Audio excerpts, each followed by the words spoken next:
Okay, I'm going to go ahead and start.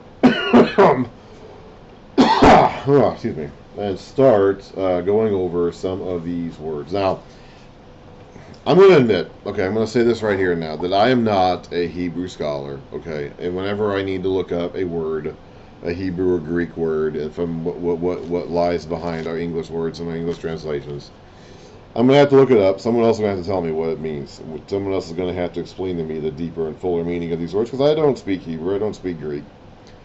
I think it's safe to say at this point in my life I'm never going to. Even if I put effort into studying these courses, you know, I'm 40 years old. There's a limit to how much more I can learn from this position of my life going forward. So I'm content with that. I'm content with just looking up individual words from time to time when I feel there's something worth looking into. And we have so many resources available to us today. You can go onto Google, you can go onto the internet, and simply search for and type in a simple Google search, and you'll get all kinds of resources, even in the very first string of results that you get that will be very helpful. I mean, it's like we've this has been going on long enough. We have developed our tools and our resources to a sufficient degree where accessing quality information about this sort of thing is not difficult anymore. So if you ever have an issue with a word, if you ever want to know why a certain phrase or difficult or confusing passage is written in a certain way, it is not hard to look up what that verse is, or what the original words in that verse are, and if there's any specific way maybe of meaning or understanding that verse that the translation you're reading might not get, or you might be confused by. So I'm not going to do this a lot. I'm only going to do this really here for this specific example, this specific study of the early chapters of Genesis, and maybe a few times in the future when there's particular words that really stand out, as you know, it really helps to look at what the meaning of those words is. But this is not going to be a habit. But I do feel it's important to look at some of these words here because, and this goes back to a point that I've made several times over already in these videos, that we just really have a hard time with the beginning of Genesis. Like we don't know how to approach this material at all. I have repeatedly emphasized, and I will continue to do this. I'm not going to give this up now that we're just past these 11 chapters of Genesis. I'm going to continue to do this all the way through Genesis, because I think the whole book of Genesis is written this way. I have repeatedly emphasized, as I've gone through this, that we need to put ourselves in the mindset of one of those Israelite men who are in the crowd listening to Moses as he reads this off for the first time, somewhere in the second half of the 1400s BC. Like, that's what we need to do. That's the mindset we need to put ourselves in.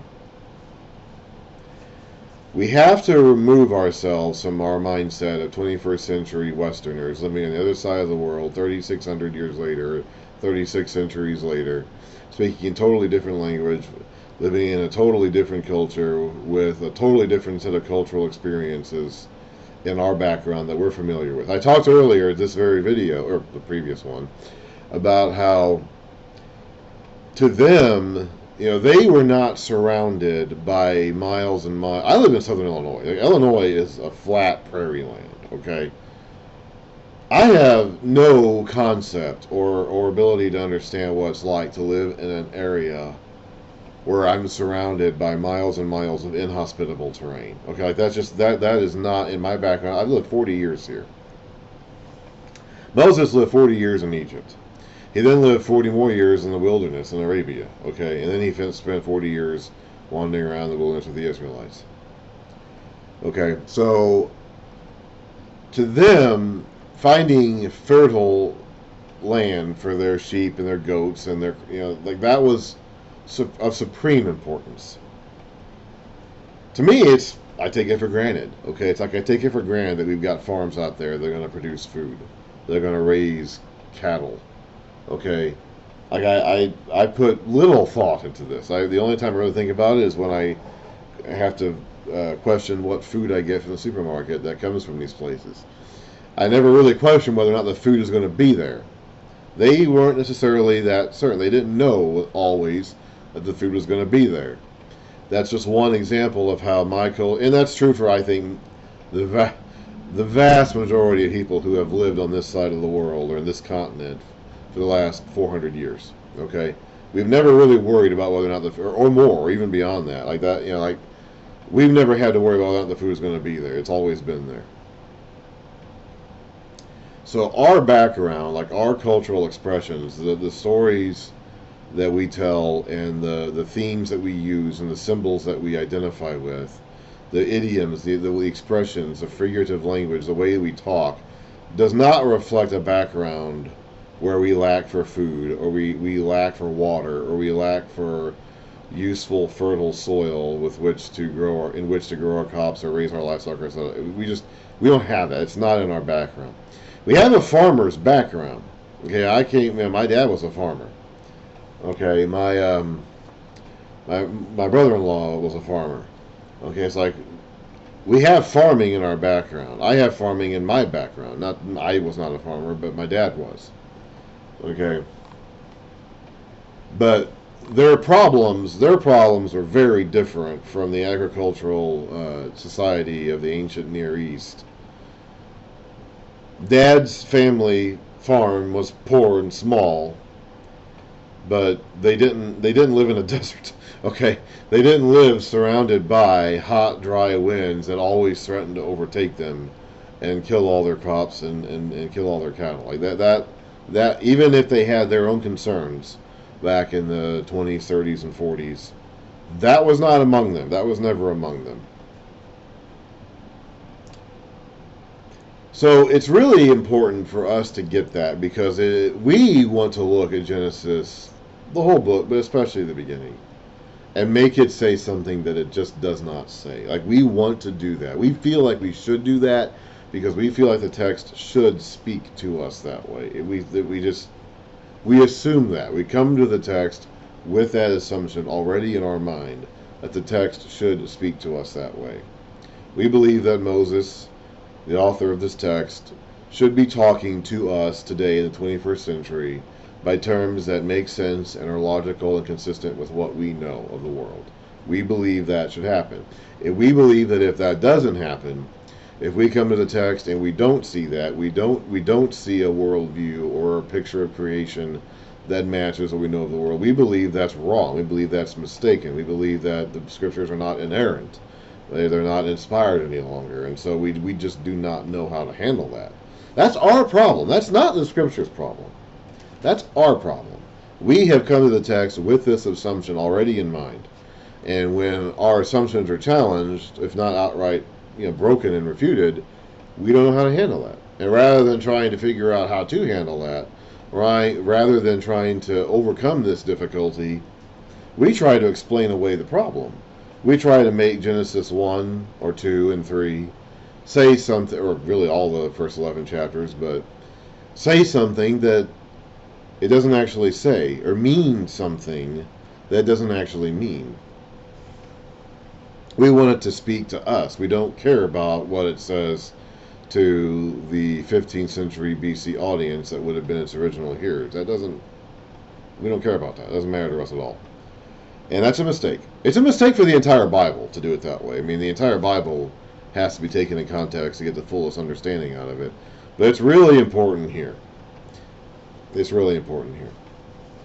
So to help do that, and I've already mentioned this, I've emphasized this over and over again. I'm going to continue emphasizing it over and over again. I'm not going to stop doing that even after we get out of this particular section of Genesis, because it's relevant all throughout the book of Genesis. But to help do that, I'm going to pinpoint some of these difficult Hebrew words and read some explanations of them to help us get across the idea that some of these verses are so familiar, we've heard them so many times, that we just don't really think about what they're actually, we just take it for granted that we know what they're saying, even if maybe we don't. Now, to make this simple, again, I'm not going to claim myself to be an expert in this regards.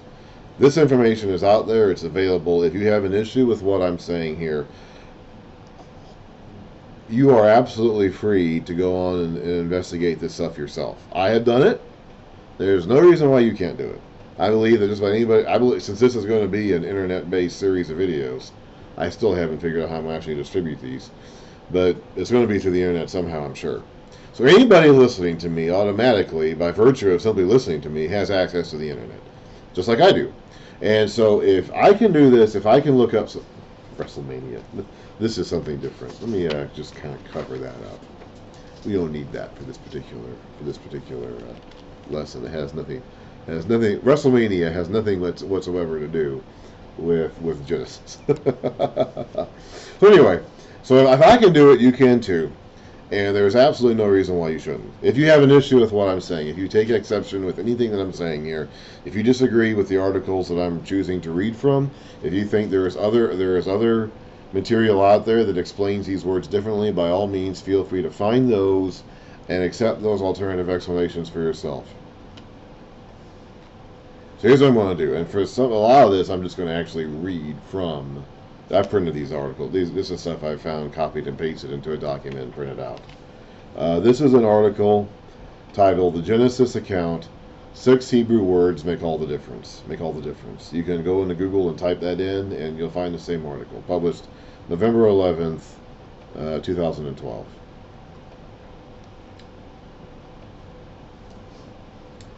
Why did the translators... Let me go ahead and start a new video.